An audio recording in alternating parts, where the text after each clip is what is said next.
Hi, my name is Russ Edgington. And I'm Alex Görding, professional dressage analyst from Germany. You might remember us from a few years ago doing the video, The Taming of Total Loss.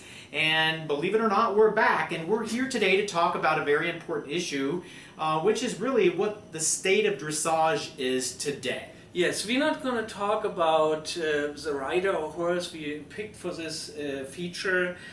Also maybe not directly about the training method that causes the pictures that we see today.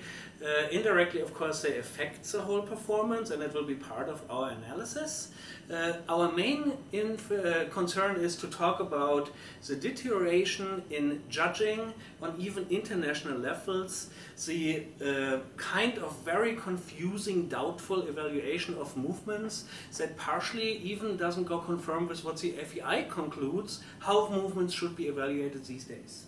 Yeah, Alex, and I think that's what's really important as we discuss why this discussion we're having today is important. And I think that probably the most important issue is that the people at home, maybe the people that are watching this video, will try to emulate what they see at the international level. And the concern that we have is that perhaps the goals that are being set are not necessarily appropriate. Well, the standards are actually wrong to an extent that people that have some connection to dressage and look at performances on YouTube, on videos, on TV, and have then eventual access to the actual score sheets of these performances get frazzled. They don't know what is right or what is wrong. Is the score correct or what they see as an actual performance? Yes, Alex, and I think that this has really been accentuated by some of the headlines in the dressage world recently, various riders receiving higher and higher scores. It's not uncommon now to see a rider approaching or even exceeding a 90% score. Right, so what is extremely irritating is the recent 85% of total loss in a Grand Prix of normal caliber, where the media clearly does not even address that there have been 3 more double coefficients added to the original not changed test, which makes the score potential ultimate much higher, and in particular it makes it very wrong if you don't know how to judge PFs. And there are some guidelines towards judging PFs. There is clear outlining how the movement has to be done. There are reference positions available for anybody out there. And to me, it's clear that the PFs in these performances have been evaluated wrong, and I will prove that today. Yeah, and I think that I want to go on the record to say that today's really the evaluation or the analysis that we're going to give in reference to Total Loss and Matthias Rath's ride has nothing to do with the rider or the horse combination. This has more to do with the way that we are currently judging competitions. Right. When you look at the PF as a Grand Prix movement, the PF should be the ultimate demonstration of having created the perfect self-carried horse that is able to carry horse and rider in a basically nearly on-spot movement with highest staying in place. These are the recommendations of the movement. We look at these performances, we see something completely different. We should also say right down here, where the judge, dressage judge general, Ghislain Fouard, forgive me if I pronounce it wrong, says nowadays we are not strict enough when evaluating the PF, especially when it comes to irregularities. Then he says in another outline, and I think that is extremely important for the performances that we will watch today, and then compare this with these rules that Mr. Fouard created. When judging, there are many instances when certain movements are considerably false. We will say, when it comes here to the PF, it says falls are as follows: going more than 1 meter forward. I need you to pay attention to this in particular. Going more than 1 meter forward, then it is only half steps, not PF. Therefore, not more than 5. Russ, what did you find? Well, I mean, I think we need to go a little bit further, and let's back up a little bit. I mean, I don't know if you mentioned the fact that directly quoted is that nowadays we're not strict enough when evaluating a Piaf. You did say that. You know, there's a variety of faults and rhythms, and they are as follows. Not diagonal, double beats, long, short, or the time unlevel steps. In any of these cases, the mark must be below a 5. Must be below the 5. And I think that's what's important. It is must, not may, but specifically states as a guideline, must below 5. It also says slight backwards tendency, 5 or less, depending on the severity, as a fault pointed out by the judges general. And some of the other things that you know, we need to look at in the Piaf: crossing behind or in front, therefore being unbalanced, would be a 6 or lower. If it's high in the croup, not taking weight behind, it would be also a deduction. And also if the base is wide or over closing, not being a high mark. Yeah, and this all is a serious topic because it leads to one conclusion that can be made. If you do not know how to apply the training scale correctly, and you go wishy-washy through anything there is just to create a circus or artistic horse that has nothing to do with correct development, as it used to be 20 years ago, we had less hyper-bred horses, so riders had to work with average horses, applying the correct training techniques, and came to much better Piafs as we have them today. So when we look here, for example, as a ride Klaus Balkenhol on Goldstern in Barcelona at the Olympic Games. Now what you have to know here is basically this horse had been purchased for a very, very low money amount. That rider had trained it all by himself, applying the classical principles and guidelines of dressage that would lead for him to become an Olympic competitor.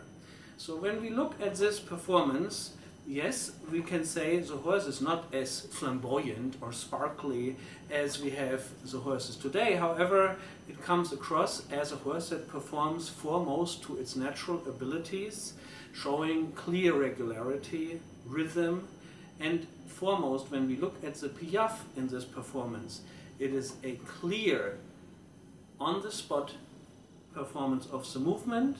The steps are distinct. Yeah?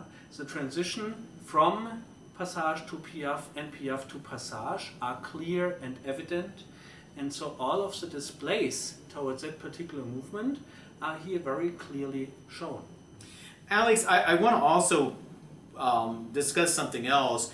Because I think you touched on it. You know, the reality is, if we look back 30 years ago at a performance like Klaus, we're showing true dressage. The horses are actually being shown to their potential. They're not being expected to do some sort of a spectacle or some sort of a show movement. They are simply correctly trained to show the best of their capabilities. And I think that maybe that's one of the problems that we've arrived at today, is that the expectations are so high that we're constantly trying to better ourselves. Yeah, so what we see these days, when we look at this Piaf that is here performed by this rider-horse combination, it is in place, it is clear accentuated, the steps are diagonal, there can be some controversy about the acceptance of the bridle. There is some head bobbing in it, yeah, which basically would say there might be a minor lack of forward trend to the bit. Yeah? However, the rest of the Piaf, in this case the horse is weight bearing behind, yeah, it is clearly in place. I say that one more time, yeah, because that is a process that we will now witness in the performances that we see with Matthias Rath and Totelas, that is 80% of the time not given. And then I think the other thing to really note on the Piaf here is that the gaits are very lateral. If you look at the lifting or the placement of the legs, it is very lateral. There's no interruption. It's spot on. Right. So now when we go here to Matthias Rath, the thing why we are doing this, and I say that again, it is not a personal attack towards the rider or the horse or the trainer. It is a clarifying of how movements have to be evaluated in strict correlation to what the guidelines are for training and what the training scale requires. So when we look at Matthias Rath in his outings here, we look at this latest performance in the Grand Prix at Pearl, where he achieved an 85%. So where this is crucial is that all of these Piafs in this particular ride have been highly wrong evaluated. You can see when he comes to the first Piaf in this ride here, we don't even go into what other things there are. There are the irregularities. That is something that is irritating to an extent that even novice dressage spectators can see irregularities in a gait. It's a clear anti-judging against the training scale. Yeah? Rhythm should be priority. Rhythm regularity in this pair in the extensions is no longer present. Yeah? So then we come here to this first Piaf that he shows. The horse with its front feet is at A when the Piaf starts. When the Piaf is over, the horse is with its tail at A. So even if we assume that the horse is very compressed, yeah, and really put highly together, I would strongly think it is longer than a meter.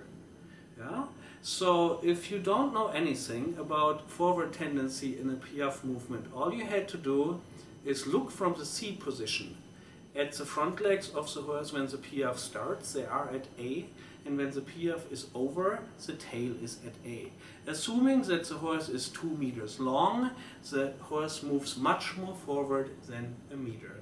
That is, after the judges' generals guidelines, a 5. No matter what else is happening here, yeah? Because it's clearly outlined.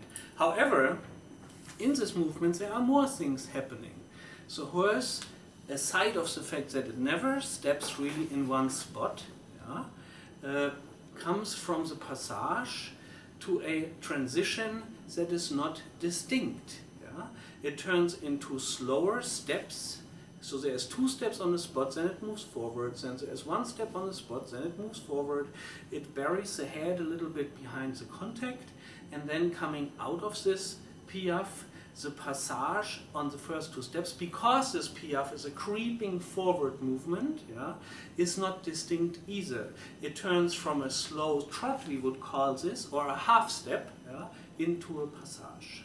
So Alex, if we're talking about judging this particular movement, you know, the difficulty is, I guess I'll start out with a question. How many actual steps should there be in executing the passage?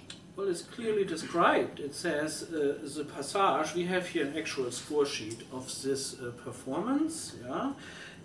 In the Grand Prix tests, the Piaf should have 12 to 15 steps. Okay, so 12 to 15 steps. So the difficulty is, as if we're relating back to the comments you made earlier of trying to determine when the Piaf actually starts, I think that begins to add to the complexity. If we can't really tell when the Piaf starts, then how can we count the number of strides to really be able to assess whether or not it does the required movement?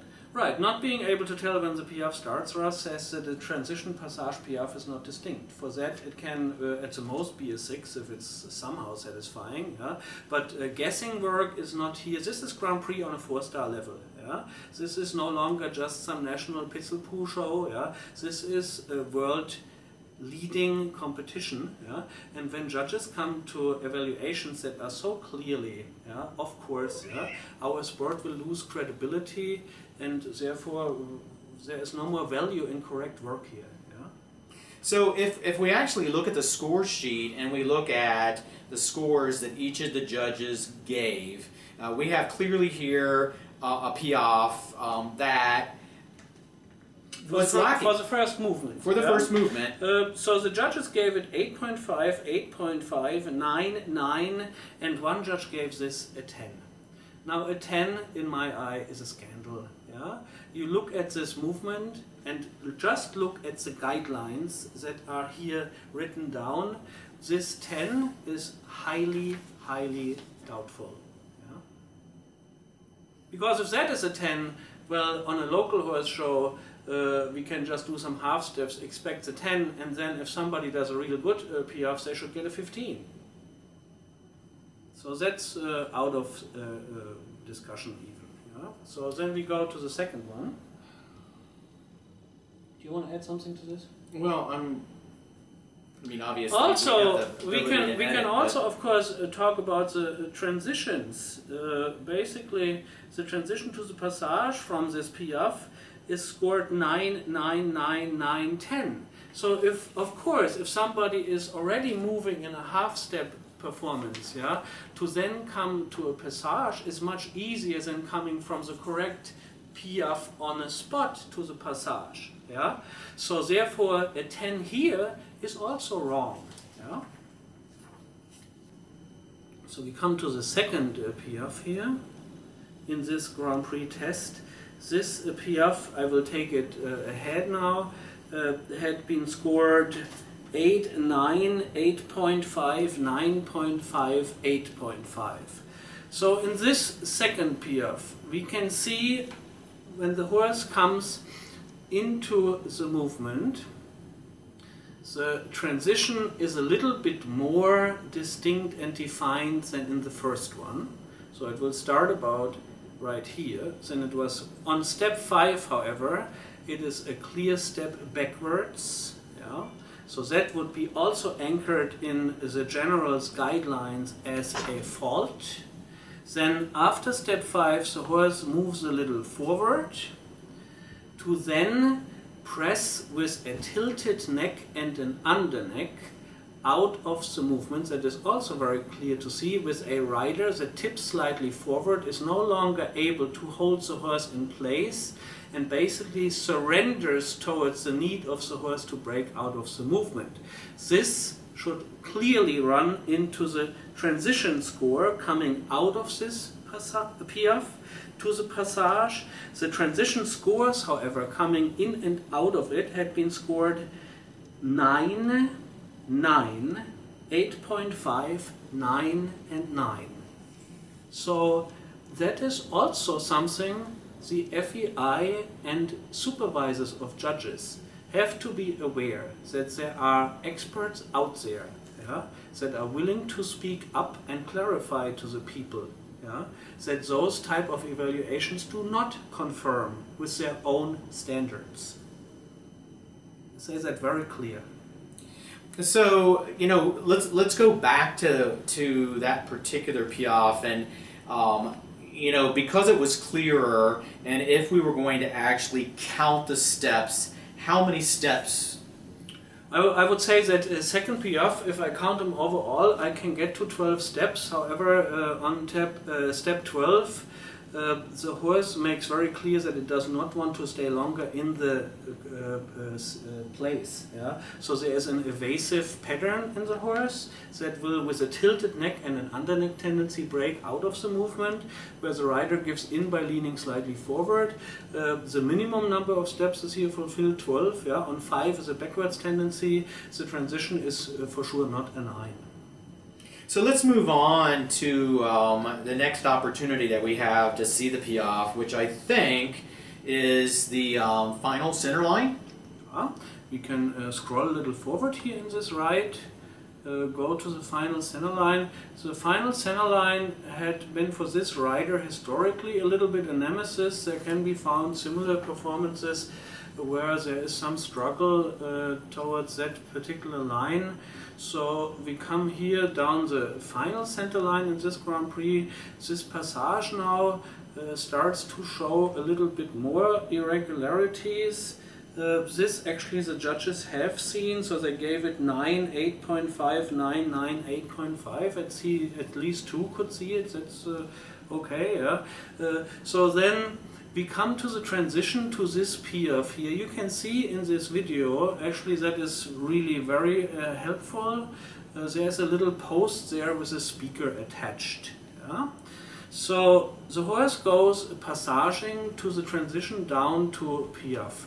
Now when you look at this down transition, this is by no means transitioning to be on the spot, it trots forward. Yeah? You will see when the piaf starts, the horse's position, yeah, in relation to the post with the speaker system.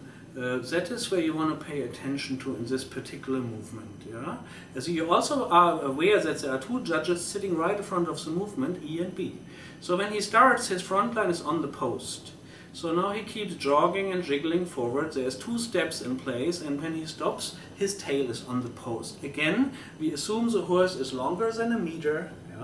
Yeah? Actually, we give him the courtesy to be 2 meters long. Then we still can assume the horse moved forward 3 meters. Yeah? In this particular movement, yeah, there is no piaf in place at all. Yeah? So this is just jogging forward, which again reflects that if you do not know how to put a horse correctly on the hind end, yeah, and you then are able to fool or whatever, take advantage of the system and get away with this, we should not wonder about the doubt towards modern training. Yeah? And I think we should note that in this particular movement, the judges' scoring was a 9, 9.5, 9.5, 9.5, and an 8.5. And this is for a piaf that never really happened. Right, there's a 9.5, that's only 0.5 below perfection for this piaf. Yeah? If older masters of dressage or older trainers would see that, it's a slap in the face for their committed work to make the best out of their horses. And then I think that we can't really, what we need to discuss is the next score is the transition. So if you've never achieved the piaf, how do you transition from piaf to passage? And more importantly, how do you transition from a non-piaf into passage and get scores of a 9, 10, 9.5, 9, and 9. So one of the judges actually gave a score of perfection when the first part of the movement never actually occurred. Well, one of the judges gave it a score of perfection for basically trotting into the piaf, and then for the slow creeping that should not be priced in the transition. However, there's 2 clear trot steps out of this piaf into the passage. Yeah? That is very clearly to see. There is no fluent transition from the half step to the passage even in this movement. Yeah? There is clearly to see 2 trot steps, yeah? And then there is passage. So that is a 10 is again a scandal. That is not even a doubtful mark, that's a scandalous mark. Yeah? Then we have this last passage here also, yeah, because the transition piaf to the passage over 2 trot steps would count pretty much as not shown. So who has moved into the next movement over 2 trot steps. I would say if you go on a local Grand Prix, judges can get as low as a 2 for this part. Yeah? So if we assume he comes into this little jiggling there, giving him an 8, and he comes out of it on a 2, that would be 10. For both transitions, that's a 5 then. Yeah? So, and I guess then, you know, the final thing as far as the Grand Prix ride that we're currently talking about comes down to the scores that were given for the rider position and seat. No, it's even more important to first point out by having overjudged these piaf, only the piaf movements, yeah? Having them dramatically overjudged with the new scoring system, this ride suddenly gains 10% towards its actual value. That is very important.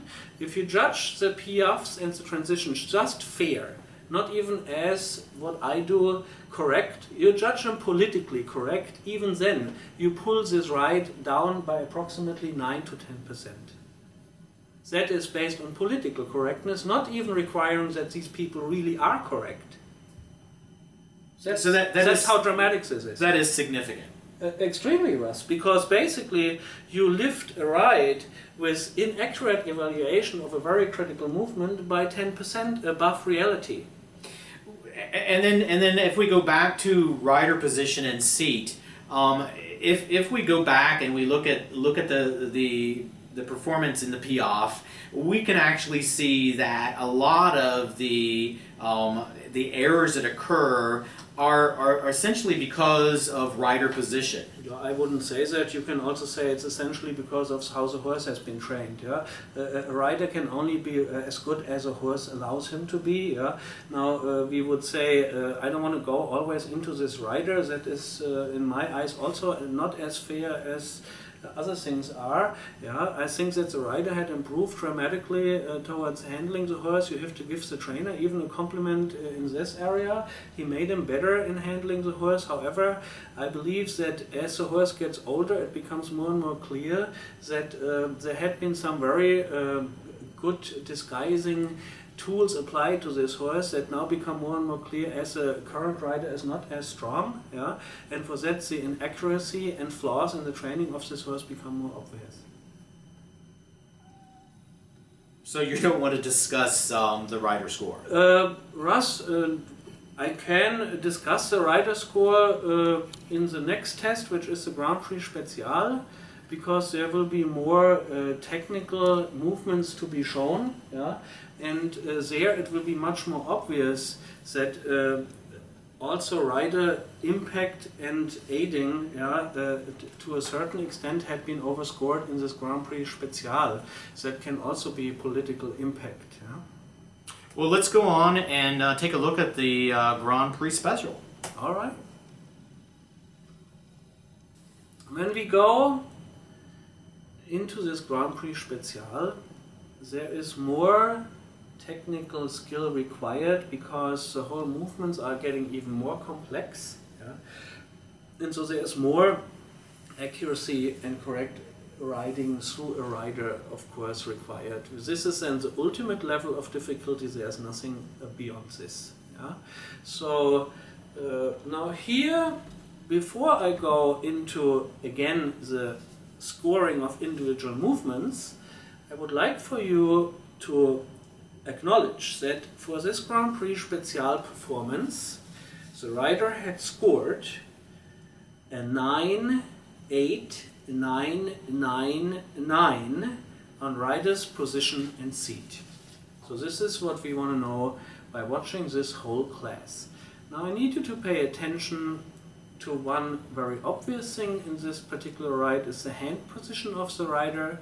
The rider never, in any stage of the ride, actually has his hands correct positioned after the standards that the FEI rules describe, meaning that the hands have to be close together, slightly above the wither, the thumb's highest point of the hand. He rides with what I would call, these are cat paws, yeah, where you have the hands covered, yeah, the wrist is up, yeah, the thumbs pointing towards each other. So basically, the reason why that is important, if you're not able to have an independent hand position, which would be the carried hand B, yeah, that hints towards that either the seat is not independent of the hand, or the horse is not independent of the hand. So those two things can be concluded from here, yeah? Meaning that the hand position alone doesn't justify any longer a 9 on rider's position, yeah? Or it doesn't justify a high submission score. You have to price it in either in the self-carriage of the horse or the rider aiding ability, yeah? So then, okay, go ahead. I just wanted to say that, you know, I know we were talking about at the beginning of this video session that we were going to concentrate on just the Piaffe. But I think that what I'd like to do is look at this ride more in its entirety, because you've already started to concentrate on rider position, but I'd also like to look at some of the other issues that go on, because there's a lot that goes on wrong during this ride. And if we're only going to concentrate on Piaffe, then we're not really doing our viewers any justice. We need to look at the overall performance, and I think that it's valuable from a teaching tool. Yeah. So if we begin a fairly decent halt, and we're going to proceed, and the one thing to look at the beginning of this ride is that, not even the trained observer will notice that there are some irregularities in the gait. There is irregularities in the lengthenings that had been scored lately a little bit lower. However, the judges still give an average in this Grand Prix, or in Kappelen in Belgium, or wherever this horse shows up with these irregularities, they still score this 7, 7, 5 or 8. Yeah, this is an irregularity after FEI standards has to be scored a 4. Yeah, so meaning that would be the hardcore judge that would do that. Yeah. An irregularity, here's why this is really crucial. An irregularity, if nothing, displays discomfort in a horse. Otherwise it moves completely regular. That discomfort must not be necessarily be related to physical problems. It can also be uncomfortable in the contact, in the saddle, under the seat, on a leg. However, irregularities, if nothing, display discomfort. So we have another opportunity to see the extended or not so extended trot. I mean, you can see after the transition there's a forward outflying right front foot in the passage. Yeah. Of course, that is an exaggerated movement. For me, honestly, when I look at this horse, I would say this horse constantly performs over its natural ability. That's why a lot of these movements that he does look very artificial. Yeah? It's always lacking this, and you can tell by looking at your own gut feel, looking at this horse through all his life, yeah, that something doesn't look right. Yeah? And as the horse gets older, it becomes more and more clear to me that compared to the classical older Grand Prix rides where horses really perform to their natural abilities, that this horse is overpowered. Yeah? So we have here another passage and another lengthening. I mean, this is all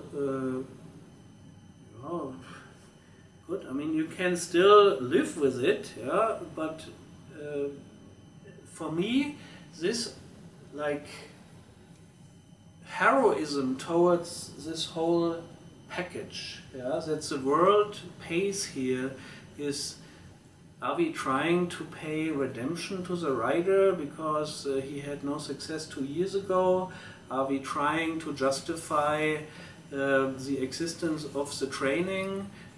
What are we catering to? Are we really moving away, yeah, from catering towards what is best for the horse and from catering towards preserving ancient values and traditions to sacrifice towards commercial interests? That is my question to all of this here. Yeah? Okay, so now we're coming up to Piaffe. to our first Piaffe. Yeah. So this Piaffe, it starts clearly stepping forward. Yeah. So the horse comes from the walk.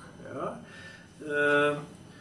And the Piaffe starts with clear stepping forward towards its performance, so it's not on the spot, yeah, but we know that by now. I will point out here, see, when the horse starts, you can again just take the C, the letter that is right there. You always want to look just for some visual help. Yeah? Where is the head or the front foot when the movement actually starts? Here the start is from walk to some jigging in my eyes, that is not piaffing. Yeah? Then it moves forward, and when there's a backwards tendency in it, you can see when the head of the horse was at C, it comes slightly behind the vertical and there will be a slight backwards tendency in the movement. The number of steps is on the bottom number, like it will fulfill the minimum requirement. Here's the backwards tendency, you can see that right there, yeah. And then again the transition is really not so accentuated, but however this Piaf again will score 9, 9, 9, 9 and 9. So everybody gives this a 9. Now it might be of interest that in this particular test the judge that made the guidelines for Piaf is basically in the panel judging the performance. Yeah, so Mr. Fouarge is a part of the judges panel evaluating these Piafs. Yeah, so far he goes confirm with his colleagues and gives the first Piaf a 9. 9 is only 1 point from 10. I can't see it, to be honest with you. We come to the second Piaf now. So the second Piaf has a clear irregularity in the left hind foot starting. And a backward step, two backward steps. Yeah, 2 backward steps on 3 and 4, and then it trots slowly forward and turns into a passage. Now this Piaf, after the standards of Mr. Fouarge, yeah, starts out with a severe irregularity and shows in the second part a clear backwards tendency and finishes on half steps coming out of it. So after his own standards, I would say that is a 4. So should have been a 4, but what score was given? Well, the second Piaf here scores. Let me go through my score sheet here. That is the actual score sheet of the test. The second Piaf scores 8.5, 7.5, 7, 7.5 and 8.5. So the judges panel realized that something is obviously not 10 any longer. Yeah? And I don't want to be sarcastic about it, but I want to be very clear. Yeah? And I say this again, that there are experts out there in the world that will watch this, and that our modern media system unfortunately entitles us to take criticism on this with evidence. Yeah? So we can see here Mr. Fouarge scores this a 7.5. That is only 2.5 below a 10. Yeah? For him to score that is also not going in correlation with his own guidelines, because one colleague then scores it a 7. So I mean that was a more brave man apparently, or woman, yeah, that had now finally had enough of these displays and gives it a 7. Yeah, in my eyes that's a 4. Okay, so we're now doing our canter half passes, and we're coming up to probably one of the most curious parts of this ride, which are the 2 tempi changes. Yes, 9 flying changes a 2 tempi. So you can see the horse starts on a 2 tempi, and then the second is shown, then it does an error, cross canter, and then it does here another error. So the line has 2 major errors, and now we come to a very fascinating observation in the score sheet, where the judges have scored 4, 4, 4, 7.5 and 8. And that 8 is for a movement that did not occur. Well, Russ said if he would have shown the line, that judge needed to give him a 20. Yeah? I mean, that's pretty much what you can conclude from here. Yeah? So I mean, so but the severity of it is 4 versus 8 or 4 versus 7.5. Yeah, meaning a 4 is insufficient for the level, and 8 is good. Okay, this is where these scores go completely apart. Now, do we now assume that the judges at M and B had a bad position and were not able to evaluate a line of 2 tempis? Actually, that's not such a challenging movement to evaluate, yeah, because 2 tempis start already in the intermediate 1. Yeah, so well, I believe that we're doing our 2 tempis across the diagonal, and the errors began pretty much at the center of the arena, which would have made it more than obvious to the judges at B and E. It's not B and E, Russ, it's B and M. M. So the M judge in the line, okay, when the line starts, this line starts at M. Yeah? Okay, so the judge's position is right where the movement begins. So he has an ideal position to actually look at the error that happens actually very close to his box, the first error. Yeah? The B judge is the side judge that looks, the M judge gave 7.5, the B judge is a side judge that can see basically two blunders in the movement very clearly. Yeah? That gives this an 8. That goes actually confirmed with the Piaf evaluations of this horse-rider combinations. I think what we should also give credit where credit is due. The one tempis actually were fairly good. Yeah, Russ. Actually, now here I would have to say, why didn't they give him a 9? No, because in this particular instance, the judges gave scores of 8, 8, 8, 8.5, and 8.5. Right. So I mean, what can impact this score giving is that the whole line has to be put in consideration. Yeah, and at the end of the line, the changes start a little late, but at the end of the line, the horse gets slightly slower in its movement and its stride capacity. Yeah, there is some mouth activity in the line. Yeah, there is a little bit squeezing of a neck, but if I give his Piafs 8s, I should give this a 10. Yeah. Next up that we're going to take a look at are the pirouettes. Yeah, there will be a pirouette to the left where the horse basically breaks in its right hind foot right there and then finishes the whole pirouette on a larger half circle. Yeah? So basically there is an irregularity in the movement, a struggle in the weight-bearing right outside canter hind leg that breaks, yeah? And then the horse comes to a half circle. Now this is still scored 7, 7, 6, 7, 7, 5. So I think the 6 is basically hitting the nail on the head, and the other scores are again trending towards inflation. The other part of that movement together is a series of flying changes, single tempi changes, and there was also a problem there, but interestingly the judges actually probably scored that fairly correct with a 4, 5, 4, 4, and 5. Yes, Russ. The movement is the same as the two tempis.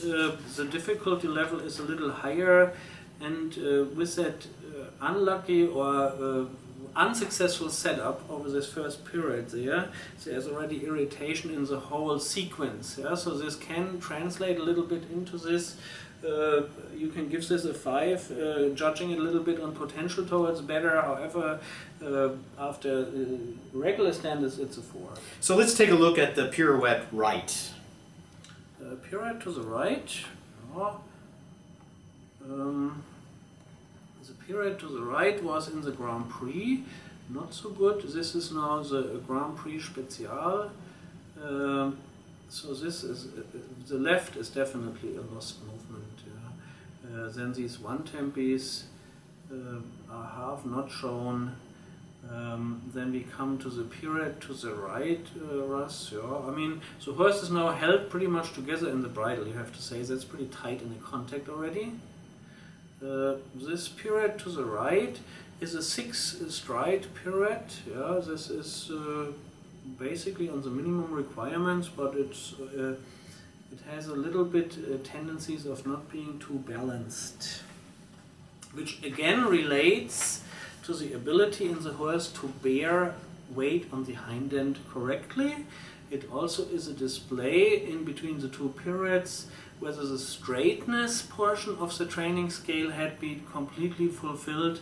You can see in both performances in the pirouettes that there is a clear difference in both pirouettes, that will hint towards not completed straightness portion of the training scale. So then we're coming up on the final center line exhibition for this particular test, which is interesting. Yeah, again, I mentioned it before, it's a little bit the nemesis of this particular rider. He can probably work on it and improve it a little bit.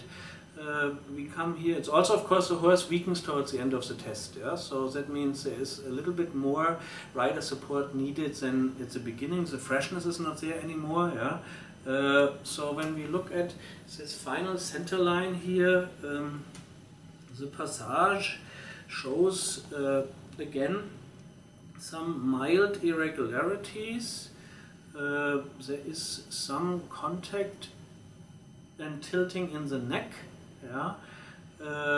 Here it gets a little bit uphill, a little like a rocking horse, up down, and now we come into the piaffe. So this is pretty much the best transition of all of these, because actually that you can now actually see here in this transition, passage piaffe, yeah, what I'm looking for in the other movements. You could see in this last piaffe here, in the transition, how the horse actually does and is capable of going under, piaffing on the spot, yeah.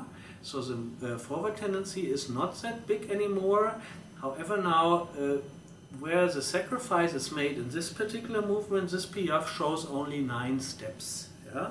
So the minimum requirement for piaffe in the Grand Prix and Grand Prix Special are 12 to 15 steps. So basically, the movement in its basic count of steps had not been fulfilled here, yeah. And now, after Mr. Fouarge's guidelines, this horse shows 9 steps. That is to count easily. I mean, and so they still give this. Mr. Fouarge himself gives this a 9, and then it is a 9, 10, 10, and 9. So judges give a 10 for a movement that an uneducated person just has to count the steps and then will ask the question, well, it says here 12 steps, it showed 9 steps. So that is guaranteed not a 10. Yeah? And the evidence is clear on video. You just have to count the steps. Yeah? So if it's obvious, yeah, 9 steps below 12 to 15, why do you give this a 10? So Alex, you promised us a bit of a critique on the rider position and seat, and I think that at this point, now's your opportunity. If you wish so, and you like to hear about it, I will do it now for this Grand Prix Special. So the rider here gets on his rider's position in seat 9, 8, 9, 9, 9. Now, I pointed out already the hand position, and now I will hint towards another thing that you can here price in the seat score and aiding score of this rider. He created 2 lines that had to be scored 4, which were the 2 tempis and the 1 tempi between the 2 pirouettes. Those are related movements. They hint towards the same aiding process. Yeah? They are lead changes to 2 strides or 1 strides. So if a rider produces in the same field 2 marginable errors, there is for sure no longer a 9 on the seat and for sure no longer an 8. Yeah? Because the rider's aiding influences the performance in these 2 movements in a similar manner. Yeah? So a 9 not being able to ride 2 tempis in a Grand Prix Special on rider's ability is not justified. Also, when we look at his overall assistance in the piaffes, which hint towards a similar problem, that there might be a lack in flexibility in the center position and in the adoption being able to melt into the horse, then we for sure cannot give this a 9. If we want to give him a 9 or 8 on riding, then we have to price in the irregularities in the tempi changes towards a lack in the horse to be correctly being bent from one lead to the other. then this blundering in those tempi change lines has to be contributed to a lack in training that has not made the horse flexible enough to instantly respond correctly to required changes of bend stride to stride or from into tempi strides. Very good. I guess the thing that we'd like to kind of point out in closing is that, you know, ultimately, you know, it isn't this rider or this horse's fault, or really even the judges who judge the ride. Ultimately, who's responsible for where dressage is going are you, our viewers.